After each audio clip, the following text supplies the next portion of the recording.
Halo, assalamualaikum warahmatullahi wabarakatuh. Balik lagi di King Zu Channel. Sebelum kita mulai video ini, saya ucapkan minal aizin wal faizin, mohon maaf lahir dan batin. Mumpung masih dalam rangka Idul Fitri ya. Jika selama ini ada kata-kata saya atau mungkin review-review saya yang menyinggung kalian, mohon dimaafkan ya.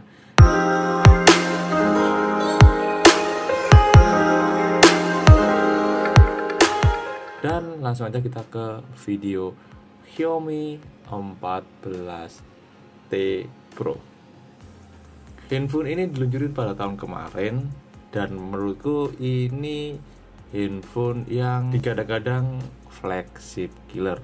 Dengan spesifikasi yang tinggi, handphone ini dijual di kisaran 8 jutaan ya untuk kondisi barunya. Unit yang kita review ini aku dapat dengan kondisi second dengan internal 512, RAM 12GB dan garansinya on sampai bulan 2 tahun 2027. Ingat ya, garansi Xiaomi ini 2 tahun ya. Jadi garansinya tentunya masih cukup panjang. Untuk harga jualnya di sini aku jual di kisaran 7,7 ya, dengan kondisi yang tentunya perfect seperti baru. Nah, untuk paket pembeliannya menyertakan soft case yang menurutku ini cukup bagus ya. Jadi ini bisa dipakai, nggak seperti biasanya yang warna bening-bening gitu. Tapi di paket penjualan Xiaomi ini udah dapet casing yang menurutku cukup keren banget, dan ini teksturnya juga agak licin sih. Cuman ini memiliki kualitas yang lebih baik jika dibandingkan dengan yang soft case bening biasanya cuy. Dan untuk kelengkapan lainnya tentu masih dapat charger bawaan yang tentunya support hypercharge di 120 watt, cukup gede ya tentunya. Oke, kita langsung aja ke review Xiaomi 14T Pro ini cuy. Dari desain di sini aku suka banget dengan Xiaomi 14T ini. Cukup simple dengan desain yang mengotak ya. Ya mungkin nggak jauh berbeda dari seri sebelumnya Xiaomi 13T. Xiaomi 14T Pro ini masih mirip-mirip lah, memakai bahasa desain yang lebih ke arah mengotak. Kita bisa lihat di sini di bagian belakangnya aja. Nah, frame kameranya ini benar-benar mengotak banget ya. Ukurannya lebih gede dari seri sebelumnya, dan di sini ada 4 buah boba kamera ya. Nggak seperti sebelumnya yang kelihatan cuman 2 boba dan 1 flash. Di seri terbaru ini bener-bener ngeliatin kalau handphone ini memakai 4 buah boba cuy. Cuma kalau kita perhatikan lagi di sebelah kanan dan di bagian bawah ini cuman flash ya cuy. Jadi ini bukan lensa kamera. Yang lensa kamera cuman ada 3 buah di sini, dan di sini. Dan untuk logo Leica-nya terdapat di bagian tengahnya. Untuk finishing bagian belakangnya di sini berbeda dari seri 13T sebelumnya ya.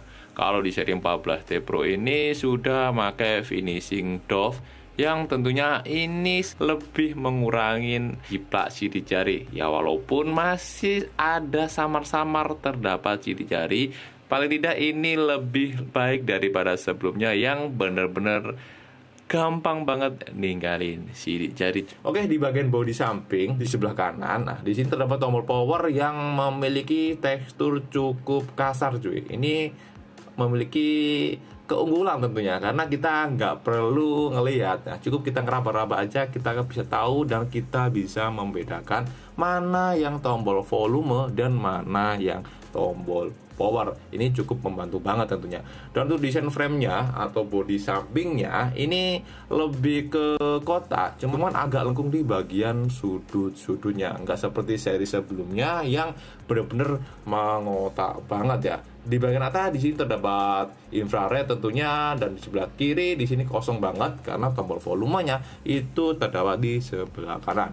Di bagian bawah di sini tentunya ada slot SIM, ada mic, dan ada colokan charger, dan yang paling kanan di sini terdapat speaker yang tentunya udah stereo speaker cuy. Lanjut di bagian layarnya. Untuk desain Xiaomi 14T Pro ini di bagian layarnya ini aku suka banget. Kenapa saya suka? Karena layarnya ini udah bener-bener kekinian banget ya, udah bisa dibilang ya mirip-mirip dengan seri flagship terbaru Xiaomi atau brand-brand lainnya yang flat design. Jadi nggak pakai embel-embel curve display atau mungkin layar lengkung yang kiri kanannya itu lengkung banget. Yang menurutku itu di zaman sekarang itu udah nggak zaman lagi cuy. Yang lagi tren saat ini tuh di bagian curve-nya itu di sekeliling layar ya. Walaupun untuk seri 14T Pro ini curve-nya itu nggak terlalu curve ya, lebih ke 25D lah kalau zaman dulu. Kalau seri iPhone itu di seri-seri zamannya iPhone 6s, iPhone 6 gitu, yang memiliki desain layar 2,5D yang lengkung di bagian tepi-tepi layarnya. Untuk layarnya sendiri di sini memakai layar AMOLED tentunya ya, dengan refresh rate 144 Hz. Masih samalah dengan seri sebelumnya, yang menurutku ini cukup smooth banget ya kalau kita scroll. Kalau kita bandingkan dengan 120 Hz mungkin ya samar-samar lah, tapi kita masih bisa membedakan mana yang 144 Hz, mana yang 120 Hz, walaupun cukup mirip banget ya. Untuk luas layarnya di sini memakai ukuran 6,67 inch dengan resolusi 1220 kali 2712 cuy. Untuk proteksi layarnya di sini pakai Corning Gorilla Glass 5. Nah, untuk spesifikasi lengkapnya handphone ini memakai chipset dari MediaTek ya. Jangan anggap remeh nih cuy. Ini MediaTek yang seri 9300 plus dengan fabrikasi 4 nanometer. Kalau dibanding-bandingkan ya mirip-mirip lah dengan Snapdragon 8 Gen 3 yang kalau kita lihat skor Antutunya itu di 2 jutaan. Nggak seperti MediaTek yang zaman dulu-dulu. Untuk seri 9 ini bener-bener spesifikasi yang paling atas lah untuk seri prosesor dari MediaTek. Nah, untuk pilihan internalnya di sini ada internal yang 256, ada yang 512, dan ada juga yang 1 TB. Tetapi setauku ya, yang masuk resmi Indonesia itu cuman ada 2 pilihan internal, yaitu di 256 GB dan 512 GB. Dengan pilihan RAM yaitu cuman di 12 GB aja. Dan tentunya ini sudah pakai UFS 4.0. Nah, untuk tes gamingnya mungkin kalian udah penasaran gimana performa dari Dimensity 9300 ini ya. Nggak perlu lama-lama, kita langsung tes gaming aja. Dan di sini untuk tes gamingnya aku install cuman 3 game aja ya, di PUBG Mobile, Mobile Legends, dan yang terakhir Genshin Impact. Berikut adalah hasil tes gaming dari Xiaomi 14T Pro ini. Untuk tes game pertama di sini kita tes di game Mobile Legends Bang Bang ya. Untuk settingan yang didapat tentunya IT udah rata kanan di ultra. Untuk gameplaynya sendiri maksimal di 60 fps, cukup stabil karena menurutku untuk game ini nggak terlalu berat ya. Dan untuk suhunya di sini juga adem ayem aja, jadi nggak terlalu panas, nggak terlalu hangat, di kisaran 38 sampai 39 aja, masih cukup wajar ya.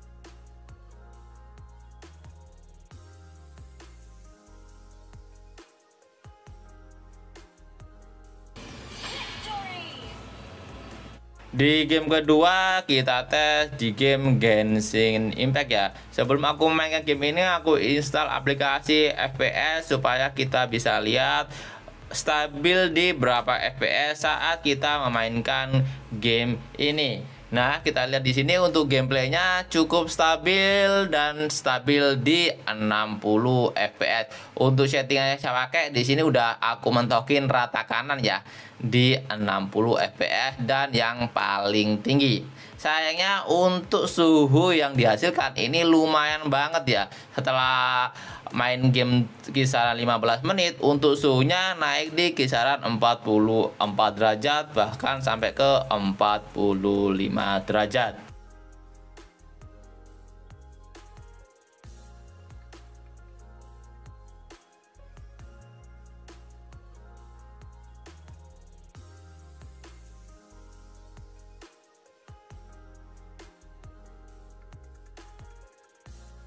Dan di game selanjutnya yaitu di PUBG Mobile. Di sini agak lebih adem ya jika kita bandingkan saat kita main Genshin Impact. Gameplaynya juga lebih stabil, lebih smooth karena mungkin game ini lebih ringan jika dibandingkan dengan Genshin Impact. Tentunya tidak ada masalah saat kita memainkan game ini, walaupun kemarin sempat aku pakai di 30 menitan, suhunya di 42 derajatan.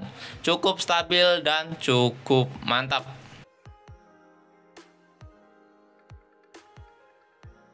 Untuk PUBG Mobile kita udah mendapatkan settingan rata kanan ya, yaitu di HDR Ultra.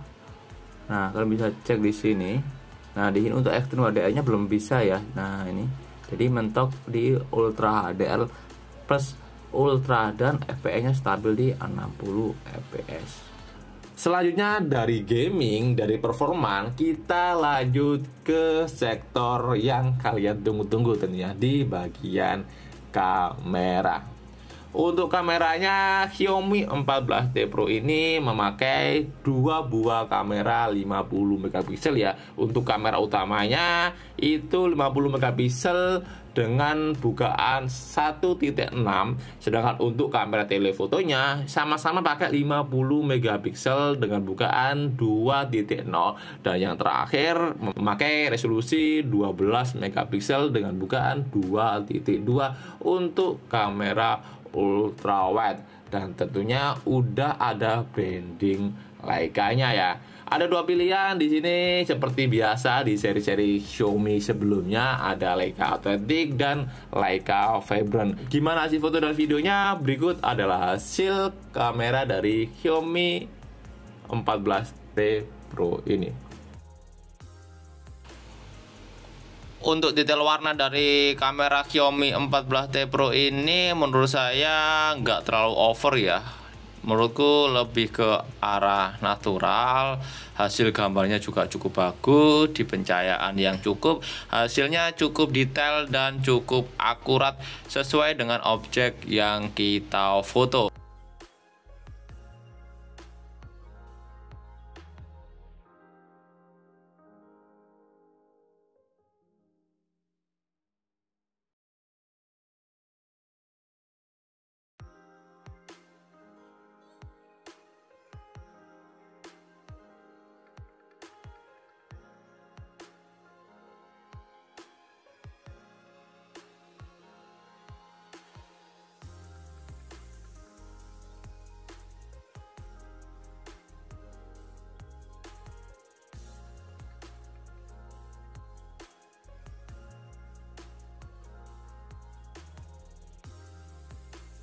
Sedangkan kalau dipakai buat foto malam hari, di sini hasil kameranya masih terbilang cukup bagus ya.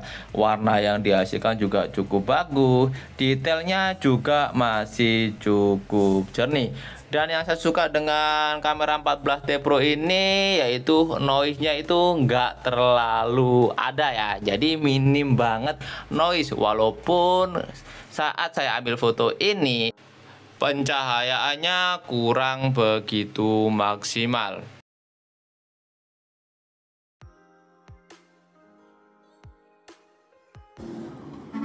Nah, ini adalah hasil kamera utama dari Xiaomi 14T Pro ya.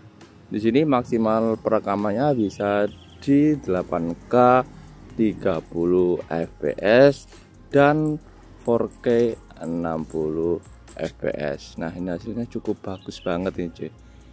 Warnanya ini walaupun pakai embel-embel Leica, ini lebih ke natural ya. Jadi ini nggak terlalu over juga warnanya. Ini gambar yang kita ambil itu hampir mirip dengan gambar atau objek yang kita foto ya. Nah, ini bagus banget hasilnya tuh. Nah, ini warna tiang ini mirip banget dengan warna yang dihasilkan kameranya cuy. Jadi bukan nggak seperti seri 13T kemarin yang lebih saturasi. Ini lebih ke arah natural cuy. Mantap tuh. Mantap, kita coba lari. Nice. Tuh, mantap. Oke, ini adalah hasil perekaman kamera depan dari Xiaomi 14T Pro cuy.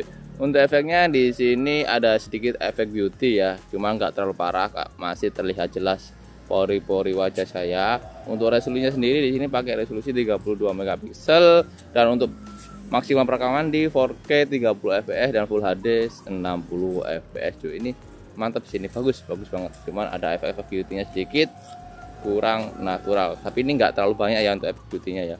Nah, ini kalau kita langsung kenalin backlight, nah ini masih bisa kelihatan wajah saya, jadi cukup mantap ini. Oke, mantap. Oke, ini adalah hasil perekaman dari kamera Xiaomi 14T Pro pada saat malam hari ya. Untuk hasil gambarnya kalian bisa cek aja langsung. Nah, di sini ada sedikit flare gitu ya, cahaya yang masuk. Nah, cuman samar-samar aja. Ini pantulan dari lampu jalan ya, cuy. Untuk hasil warnanya di sini kita bisa cek. Nah, kita coba ke daun. Nah, ini cukup detail sih. Ini masih cukup tajam, warna dari daunnya juga masih terlihat jelas. Kalau warna itu agak hijau ke coklat-coklatan ya. Ini cukup detail ya. Untuk hasilnya kita langsung ke lampu. Nah, ini juga masih cukup bagus, ada sedikit flare atau pantulan cahaya ya di bagian lensa atau kaca kameranya. Nah, ini masih cukup tajam cuy. Nah, ini pohon ini gelap banget loh, dan ini masih bisa menampilkan gambar yang cukup jelas. Oke, ini adalah hasil perekaman dari kamera depan pada waktu malam hari ya. Nah, kalau bisa langsung cek aja hasilnya seperti apa ini. Nah, ini kalau di bawah sinar matahari ini cukup jelas cuy. Ini cukup tajam gambarnya. Mantap sini, masih kelihatan jelas banget. Nah, kalau kita balikin dengan lampu di bagian belakang ini juga masih cukup jelas loh. Walaupun ada sedikit noise, gak sedikit sih, agak banyak. Tapi untuk detail wajah kita tuh masih kelihatan dengan jelas. Nah, ini mantap ini. Ini lokasinya agak gelap loh, dan lampu jalannya itu jarang-jarang banget. Jadi nggak begitu terang lokasinya, cuman untuk hasilnya bisa dibilang ini cukup bagus ya. Oke, mantap sih untuk hasil kamera depan dari Xiaomi 14T Pro ini, mantap. Nah, itu tadi hasil review tentang Xiaomi 14T Pro ini cuy. Dengan budget jutaan, mungkin handphone ini salah satu pilihan yang terbaik buat kalian ya. Memiliki spesifikasi yang kencang banget tentunya, dan mungkin masih bisa dipakai di 3-4 tahun ke depan. Yang paling saya suka dari Xiaomi 14T Pro ini adalah garansinya yang 2 tahun. Jadi selama 2 tahun kita pakai handphone ini, itu ada cover garansi yang bikin kita nggak was-was misalkan ada masalah di handphone ini di kemudian hari. Untuk soal kamera juga cukup bagus, dan tentunya branding leganya ini cuy yang bikin handphone ini terlihat mahal. Oke, mungkin cukup itu aja video kali ini. Jika kalian suka dengan video ini, kalian bisa bantu like dan subscribe ini. Jangan lupa follow juga akun Tokopedia, akun Shopee, dan akun Instagram saya. Saya Sugioso. Assalamualaikum warahmatullahi wabarakatuh. Bye bye cuy.